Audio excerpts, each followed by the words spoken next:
अस्सलामु अलैकुम वरहमतुल्लाहि वबरकातुहू।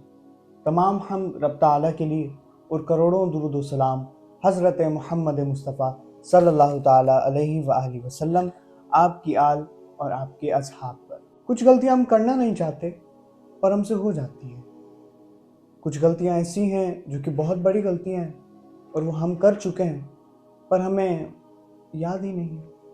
कुछ खताएं ऐसी हमसे सरज़द हो चुकी हैं जो कि हमारी लाशऊरी में हो जाती हैं पर इसका एहसास हमें होता ही नहीं, हमें याद ही नहीं रहता कि इतनी बड़ी ख़ता है ये। हदीस पाक का मफ़हूम है कि हज़रत सैयदना अबू दरदा रज़ियल्लाहु ताला अन्हु ने रसूल पाक सल्लल्लाहु ताला अलैहि वसल्लम को ये फरमाते हुए सुना कि जो शख्स अच्छे तरीके से वज़ू करे और उसके बाद 2 रकतें या 4 रकतें मीन्स के 2 नफिल या 4 नफिल अदा करे, उसके बाद खुलूस दिल के साथ अपने रब से मग़फ़िरत तलब करे तो रब करीम उसे बख्शिश अता फरमा देगा। रमज़ानुल मुबारक का महीना हमारे दरमियान है और अब तो आखिरी अय्याम चल रहे हैं और ये वो महीना है कि जिसमें हमें ज़्यादा से ज़्यादा इबादत करने का मौका मिलता है। फ़राइज़ की पाबंदी होती है और रात में तरावी पढ़ने का मौका मिलता है और सहरी में तहज्जुद पढ़ने का भी सुनहरी मौका मिलता है। सहरी में तो उठना ही है,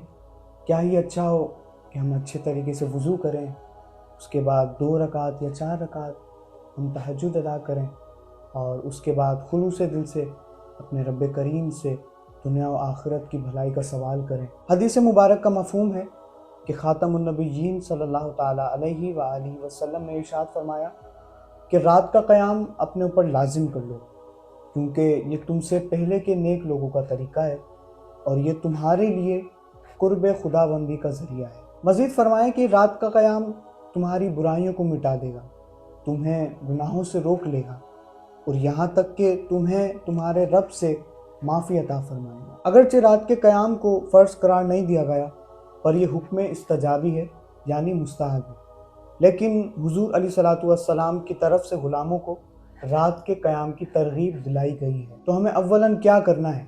हमें फ़र्ज़ की पाबंदी करनी है और फ़र्ज़ की पाबंदी के साथ साथ अपने आप को सलातुल लैल का आदी बनाना है। कोशिश करें कि दिल जमी के साथ अपने माइंड से दुनियावी ख़यालात व फ़िक्र को एक साइड पर रख कर अपने रब की इबादत में मशगूल हों और तन्हाई में अपने रब से अपने गुनाहों की माफ़ी मांगें और दुनिया व आखिरत की भलाई का सवाल करें।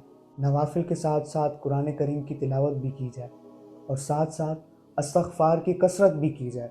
बुखारी शरीफ की हदीस का मफ़हूम है, हुज़ूर सल्लल्लाहु ताला अलैहि वसल्लम फरमाते हैं कि ए लोगों, अपने रब की बारगाह में तौबा व बख्शिश तलब करो। मज़ीद फरमाते हैं कि मैं दिन में अपने रब की बारगाह में 100 मरतबा तौबा करता हूँ। सवाल, हुज़ूर तो मासूम अनिल ख़ता हैं, तो ये तौबा व इस्तिग़फ़ार किस लिए? अब इसका जवाब सुनिए।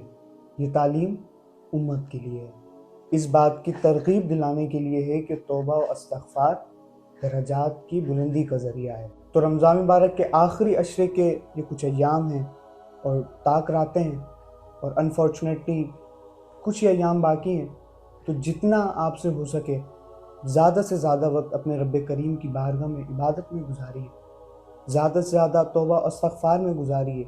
खुलूस दिल के साथ अपने लिए और अपनों के लिए दुनिया व आखिरत की भलाई की दुआ करें और रब करीम से अपने गुनाहों की बख्शिश की दुआ मांगें। रब करीम हमें इन अय्याम का और इस माह मुबारक का कदरदान बनाए और हमारे वालिदैन और सारी उम्मत मुस्लिमा के लिए बख्शिश का ज़रिया बनाए।